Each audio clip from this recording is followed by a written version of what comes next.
Welcome back to another episode of the Sad Dad Games podcast. This is another episode of Eric's Indie Corner, where I, Eric, use this as a platform to talk about some of my favorite indie games.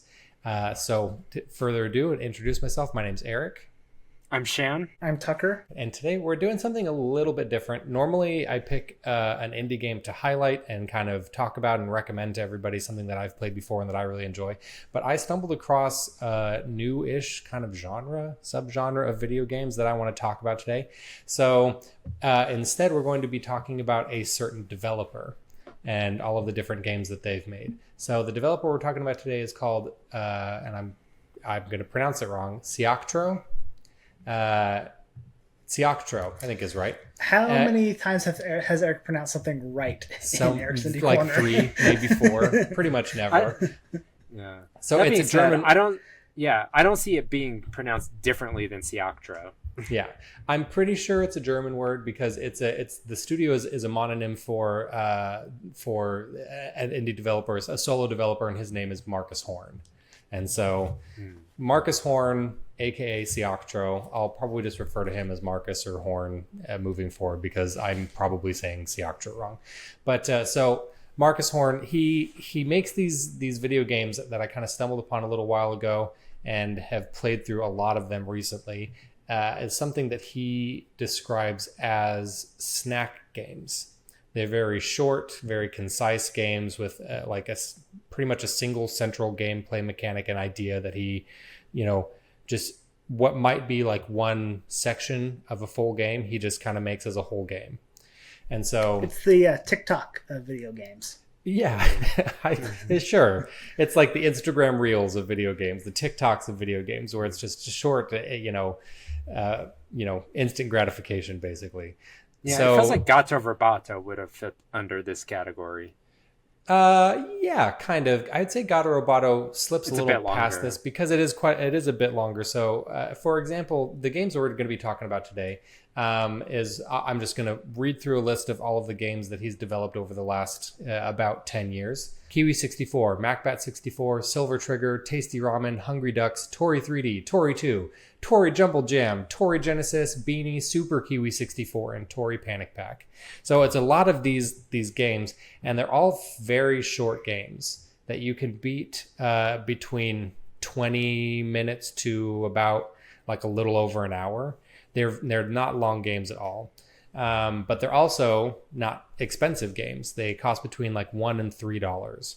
So I just wanted to talk a little bit about the interesting idea that I feel like that is. So I feel like it's an interesting concept to make all of these really short, concise games, sell them for a very small price point, and just kind of like crank through ideas. It feels like ADHD game design to me, where it's like you just do something quick and you move on to the next thing because you can't focus on it for too long. So I know. Yeah, Shan, I have a lot of thoughts around this from a just product manager perspective, because I love this idea that you're pumping out games, you can test out new ideas. We've talked about this, how there's not a lot of original ideas in the game industry anymore because the budgets are so big and they have to make their money up or they go under type of situations. So I love this idea of like, hey, we have this short game, development time is pretty small. Let's throw it out for $1, $2, $3. And if people enjoy it, fantastic. We can maybe build on that later on. If people don't enjoy it, you're not really out a whole lot and you're already ready for the next game. And these are delightful games. Kiwi 64, haven't super played cute. it, watched a ton of videos, and it's just nostalgia heaven. It's funny because in the amount of time that Tucker spent watching videos, he probably could have just played it through. It's not super long. I totally agree with that, Tucker. I love the idea of like being able to have new ideas quickly. It's sort of like the idea of fail fast. If you have an idea and it doesn't exactly land, then that's fine. You just make another game because this one only took you a few months or whatever. And I would have sold all of this as like a pack, so it's like so that he can like player test like which one did the best, and then I'll make a second game out of that and just kind of like iteratively progress it into a full IP that he can start juicing. And like I think you can argue that. Oh, yeah. I think you can argue Orange Box did that. Yeah. Cut it. Mark it. Too much talking over each other. Sorry, Shane, I'll not interrupt you. No, it's fine. But no, I feel like AAA studios could go back to making like AA games as like a 5 to 10 hour concept game, and then if it sticks, then you iterate and make it into a deeper mechanic driven game, and so I also like, I don't know if this formula could work anymore, but it's like I would love it if like developers or studios could also go back to more constraints of like, what if we could like go back to inventing IP in like a 1632-bit constraint, so it forces them to be more clever with less, which also but then they can start like creating new characters and new fresh ideas, and then if that sticks, it's like, well, then you just iterate it one more generation to the next console's vibe, and it would be kind of an obtuse thing to do. I understand that, but like it's just like right now the toolbox is anything and everything, and it's disallowing creativity. But also, if you put more constraints on, you can make longer games with far fewer resources. Restrictions breed creativity. I say that all the time. I mean, to your point, Shan, I think like that is a fantastic way to discover new AAA IP. Is you start AA, see what happens. If people love it, fantastic. I mean, I wouldn't say The Last of Us Part 1 is a AA game. Maybe it is. I think it kind of exists. Last of Us Part 1, it was AAA. Oh, yeah. No, that's a big... Yeah. I think example of AA is things like Kena Bridge of Spirits or the first Hellblade I'm just game. I'm just thinking like... I mean, I'm going to use The Last of Us as an example. Like, you have The Last of Us Part 1, not a super long game. But... yeah, I mean, you can finish it in 10-ish hours, but then you get to Last of Us Part 2, and it is completely it's just huge. And so I think that's why it's so great, is like you have this backstory, something that you loved, didn't take too much long, you got familiar with everybody, and then it blows up. And I think that's a formula that could really easily work. And I mean, you can even start at these snack size games and then just iterate up super quick. It just like let like a pod of developers and designers from your studio go out and iterate on mechanics and ideas, and then you just start like, because I know that Team Asobi or Asobo. I was just gonna say, the Astrobot guys, Team Asobi, Asobi, they straight up just like created pods of like a developer and a designer, and they just said, okay, we're gonna whiteboard a bunch of ideas, then you go out and develop for a week your favorite concept, prove to us that it'll work, and if we like it, we'll take what we like, we leave what we don't like, and we just keep iterating. And then those become like mechanics or stages that they end up just bringing into this like piecemeal like a game of different stages, like, but it feels like it's just oozing creativity, because like every single stage is something different and fresh, because everybody was iterating on something they were deeply passionate about and then just smashed together. It's a super cool way to foster creativity and come up with new, fresh ideas. I'm a big fan of that design philosophy. Plus, like, it was like a 50-person studio or something. It's super small studio for how, and they got Game of the Year, punched way above their weight, and it just has so much passion behind it, and so it's just joy for hours. Yep. Yeah, I really like the idea of developers being able to create things that they're passionate about. And it's clearly like Marcus Horn here is very passionate about making these kind of bite-sized snack games. I like the term snack games as well, because I feel like it describes it really well. It's like, I don't want a full meal, I just want a snack. And you pick it up and 20 minutes later you're done and you're like, that was great, I had a good time. And I also like that you see a little bit of kind of what we've been talking about here in his design catalog. Like, he started with Kiwi 64, which came out in 2014. And then in 2022, he released Super Kiwi 64, which was an idea that he came back to and fleshed out a little bit more and increased the moveset. And I think that's one that Shan and I have both played. But he released, Tori 3D, and then like bam, bam, bam, he released like 3 more Tori games, that because he kind of had a design down and like the motion of the character down, and was like, oh, I like this. These are fun games, and I'm just going to make a bunch more levels and keep releasing like little sequels. And those are probably the ones that are my favorite. Out of all of the things that he's made that I've played, I think Tori 2 is probably the one that I like the best. So I like the idea of having these little ideas and just going and developing for a few months or however long, a year, and then releasing something small. And it's like, while I was doing my research and stuff, he was saying that it says that he does this on his spare time, on the weekends and in his spare time. Like, he's not a full-time dev, and he's only got a few months in between releases of some of these games. Like, sometimes it's about a year or sometimes more, but a lot of times it's like, like Tori 3D came out in March, and then Tori 2 came out in September of that same year. So he's able to kind of like quickly iterate and ideate and create new little games and ideas pretty fast, just because they're not very substantial games. They're fun games, but they're not very substantial. Yeah. On that same note, I love, and it just greatly decreases the barrier of entry into video games. I mean, we're entering I dare say, dangerous pricing era. Where we have new Mario Kart being right now. Being $80. Like, I mean, you look at, the Switch was one that I think most, you didn't have to be a high socioeconomic status to get a Switch. Mm-hmm. Most people could get a Switch or a used Switch fairly affordably. That was a common Christmas gift. And games, there's enough games on there, but those families aren't going to pay $80 for Mario Kart. Like, that's a huge, steep price. I am. But of course you are. Because I'm part of the problem. Nintendo could sodomize you and you would be all about it. Nintendo got me right where they want me, by the wallet. Yeah. Eric just opens his hole for them. Yeah. Give me all the Mario Kart. Spreads give open me all the Zelda.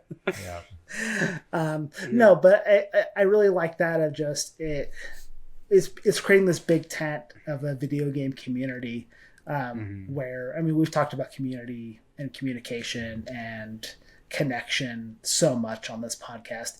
And I just love that it just makes it so much, you can relate to it. Everybody can, come in and afford it and talk about it. Not Tori, very affordable. Who can't afford 99 cents? That's that's like half of something on the value meal at McDonald's now. You can't even get anything in the store for 99 cents. Yeah. What can you buy physically in the world anymore for 99 cents? Nothing. Leave a comment. Yeah. I do want to say, I think that these games do deserve these price tags if depending on the amount of content and the amount of devs that go into it and the amount of years that go into it.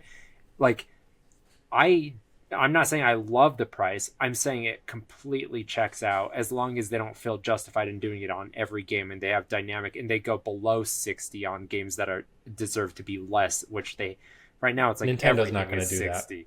Yeah, it amortizes across 60, but all Nintendo games are going to be $70 at least. Some of them will be $80, like the really big ones. Yeah, and and here's my actual theory. It's not actually the really big ones. Mario, Zelda, Mario Kart. Those games are always going to be $80. That's my theory. Yeah. And we'll see it in the future. Come back 10 years from now and tell me if I'm right. But again, I just want to hit on this, that it's like they do deserve those prices, but the reason it sucks, everybody is attacking Nintendo for this, but you should be attacking the system that we live in and the for stagnant wages, and that it hasn't caught up to the prices that games now demand to be able to produce this quality. So I understand targeting them because that's where the price is coming from, but really you should be upset that that your salary isn't keeping up with the cost of living and the luxuries of life that go with it. Yeah. That's the real answer. I don't want to be that guy, but video game prices got standardized at about $60 in the 90s, and they stayed there for almost 30 years. So yeah, it sucks that game prices are going up now, but what can we really do about it? Yeah. And I don't want to hear the arguments like the gamer base is so big that it's fine now.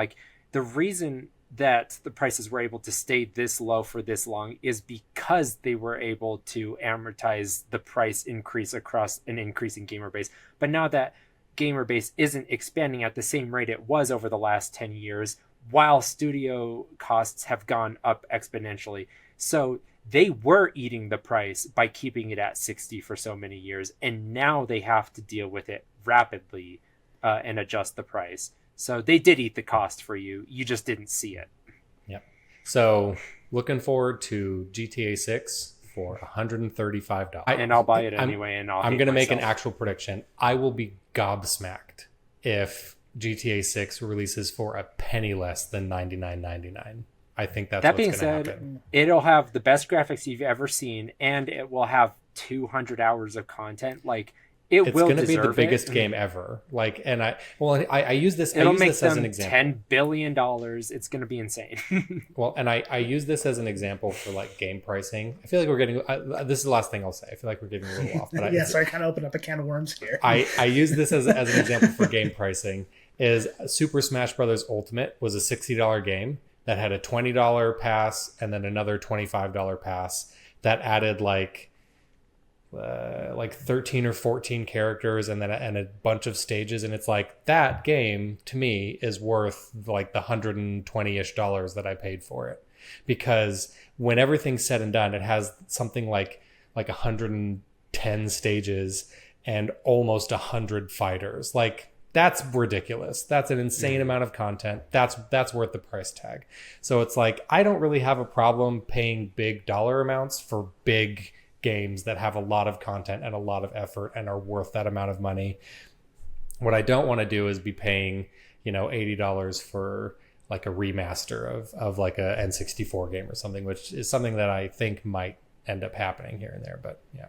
I mean, you would pay $80 for. I would. I'd pay $120 for every. N64 game is a bad example. They could release an Ocarina of Time remaster for $500, and I'd buy it without blinking.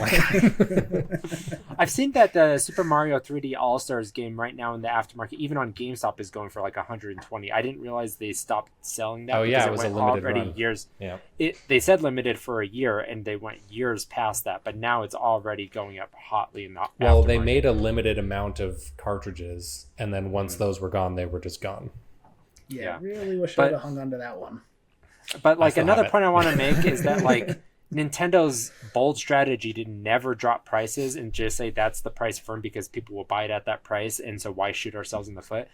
They do actually release games without rampant bugs and massive performance issues, and they actually put time into a performance, and they're not at risk of buckling under one failed release. Like, they have a very solid business strategy, and they're able to absorb any slight hits here and there because they keep the prices where they are. Like, they actually return quality for the dollar amount that they're putting out, and I think they do deserve it. Yeah, that famous Nintendo polish, with the exception of Pokemon. Yeah, Game Freak, man. Just shut it. And that's studio. Game Freak. That's a Game Freak problem. That's not a Nintendo problem. Yeah. Well, anyways, I want to get back and talk a little bit briefly about some of these games individually. So I'm going to talk primarily about the 4 main games that I played. I played all of the Tori games. I'm going to lump those together as like one game experience. So the ones that I played were Super Kiwi 64, all of the Tori games, and then a game called Beanie and Macbat 64. I'm going to talk first about the Tori games. The Tori games are strictly like 3D platformers in the same vein as like how Mario 3D World is a 3D platformer. There's not a lot of like place to the levels. It's like floating blocks and obstacles, and it's just like you're just here to run and jump, basically. It feels kind of like what I think a Sonic game, a 3D Sonic game, would have been if a Sonic game had released on like the Sega Saturn instead of the Dreamcast, because there are some parts where you're moving a little more quickly, but it's about moving quickly and jumping around, and that's pretty much it. I really like the Tori games. I think that they're super fun. And then the other one that I played was Super Kiwi 64. This one comes in at a whopping $2.99. Oof, so expensive. But it is a little more inflation, substantial. Am I right? That game was probably supposed to be like $2, I bet. It's supposed to be $2, and then those tariffs came in, and now it's $3. But I like this one a lot, too. This one I think is probably the most mechanically complex, even though it's not very mechanically complex. But you have more of a move set than just like run and jump. You have a little jetpack, and you've got little wings, and like a little, you can like poke your nose into a wall and then use that to jump a little higher, kind of like those enemies on Mario Odyssey, where you can stick their nose in the wall. Straight up stolen from that. Just straight up stolen from that. So, but Kiwi, the Kiwi has a little bit more of a move set in that game, and I think Shan, this is one that you played, right? The Kiwi 64. Yeah, I played it today. By just adamant. I sent Shan a text and I was like, "Play this game. Do it before we record. Do it or I'll kill you and your child." I was like, I don't want my child killed. So what I do. I go around threatening murder on children. Yeah, that's right. And that's what if you don't play the games that I recommend on Eric's Indie Corner, that's what's coming for you. So just so you know. Yeah. So Kiwi 64, a lot of charm. I love.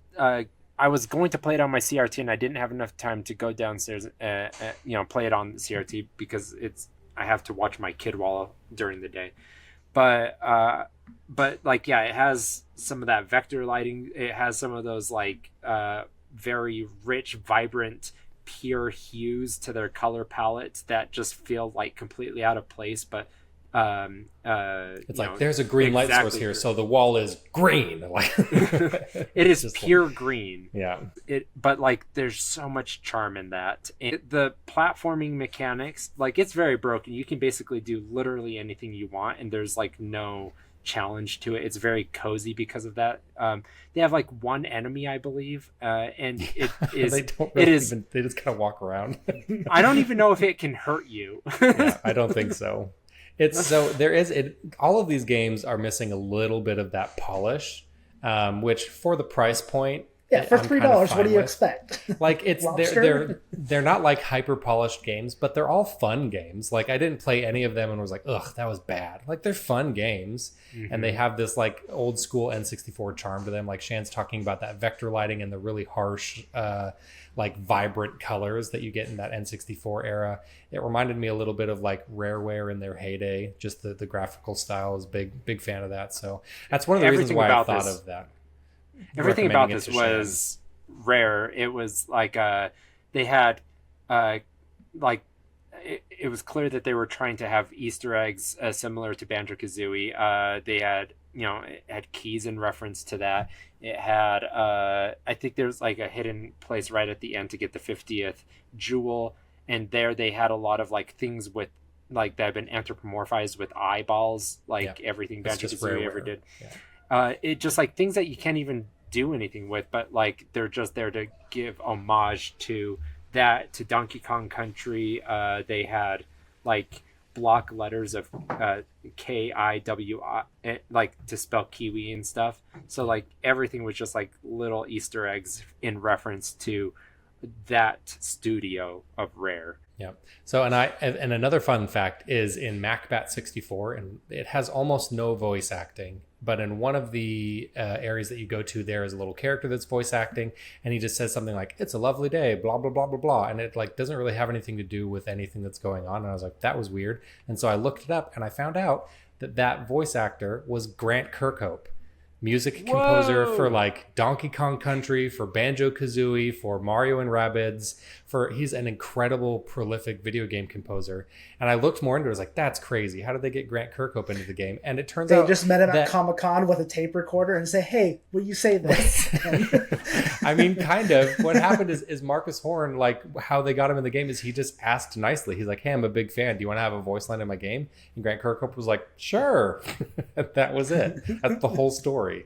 I was like, oh, that's super fun. Yeah, definitely like big inspirations from Rareware. He actually, even Marcus Horn said something to the effect of, and I'm reading this right off of the quote that I found because I don't want to miss it, but he says he chose the N64 aesthetic because he says he wanted to pursue the style that arose from a desire to capture that specific feeling of old Rareware games. Citing an unpolished charm and an experimental design from that platformers of that era had, which I feel like, so he specifically was like, I wanted this to look and feel like an old school Rareware game. So I want to point this out because I'm not sure if either of you know this, but all of the most popular people from Rare that you know did the voices of Banjo-Kazooie characters. Yeah. Oh, hey! So Chris Sutherland, he did Banjo and Kazooie, and Grant Kirkhope. Two parts. Grant Kirkhope, whom we were just talking about, he did Mumbo Jumbo. Jinjo, really? Oh, I love Flungo, that. Which is Grunty's, like a her green right-hand goblin. man. Yeah. He did the Mighty Ginjonator, so like that guy, that Deus Ex Machina at the end of the game that smashes into Grunt. Yeah. And just like a bunch of like random little characters that you see here and there, like so fun. Like the treasure chest and stuff. So Grant Kirkhope did a lot of voices for Banjo-Kazooie, and I'm sure this just delighted him. He's the man. We've talked about him in previous episodes, but he's incredible. So yeah, So lots of really fun little throwbacks. I feel like I would be remiss without mentioning. We mentioned Macbat briefly, which is just another 3D platformer. It feels kind of like a less polished Kiwi 64, but you play as a little bat with a monocle. Beanie was an interesting one. It wasn't a 3D platformer. It was a 2D platformer, and it was a very like vertical scrolling. You can just kind of jump up on these branches, but it had an art style very reminiscent of like a Donkey Kong Country with the 3D graphics that were pre-rendered as 2D sprites.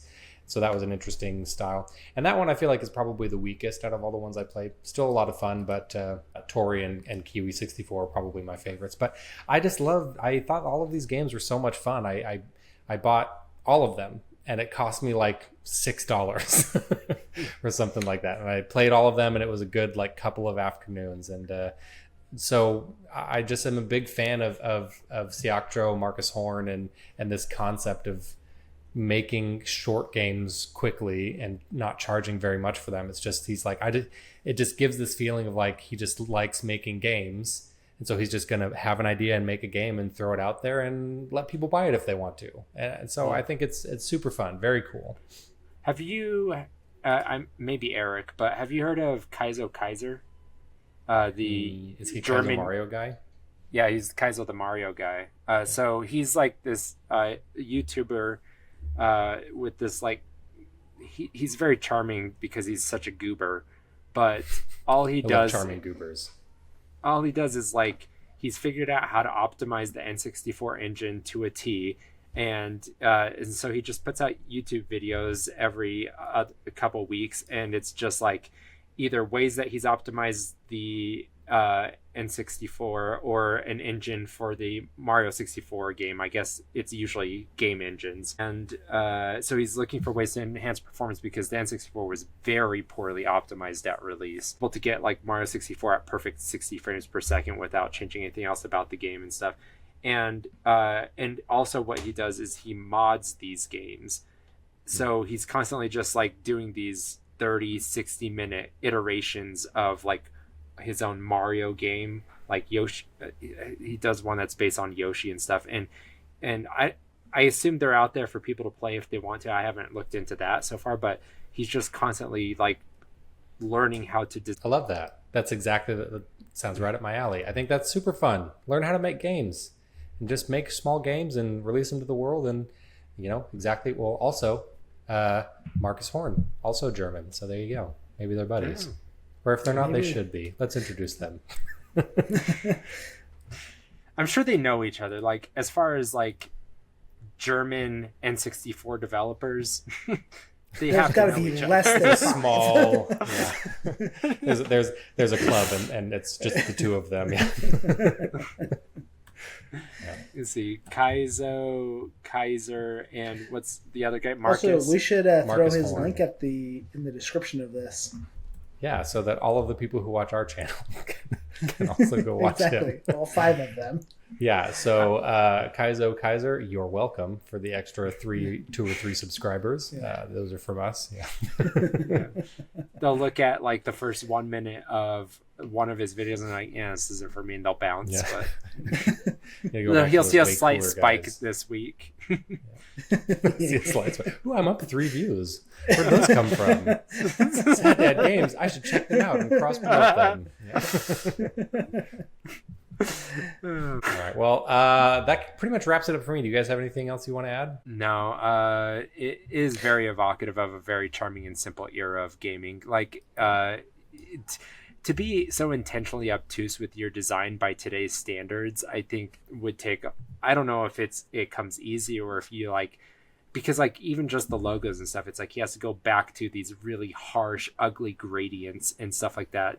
Just were so common really at that time. That. Yeah. Well, a lot of like the cover art is poorly rendered, like what used to be a high fidelity like 3D render of something, but now they don't look like. I don't know if you go back and you look at like the old box art and stuff for like Mario 64 and Mario Kart, and you're like, ooh, like those look a little rough. It's stuff like that that's very fun and nostalgic.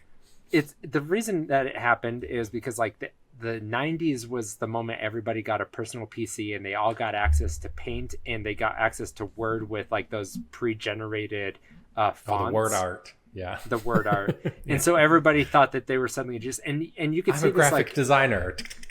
You can see that like Seinfeld does this in their logo. It's like and their logo changes slightly like every other season. It's because it's like they clearly got access to word art and they're like, this looks really cool now. And it's so ugly. The letters are 3D. Whoa.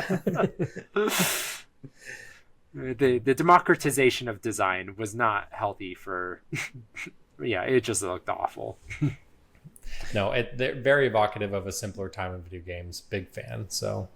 and I don't have a regular wrap up for these ones. Normally I give you like the platforms that they're available on and the price. I played all of these on Switch. I think they're most of them are available on Switch. Most of them are available on like PC, and they're all between like 99 cents and $2.99. They're not. I would reckon you could probably get the whole catalog for less than a normal priced video game. Absolutely. Well, and like I said, I bought 3 Tori games and then Macbat, Kiwi 64, and Beanie.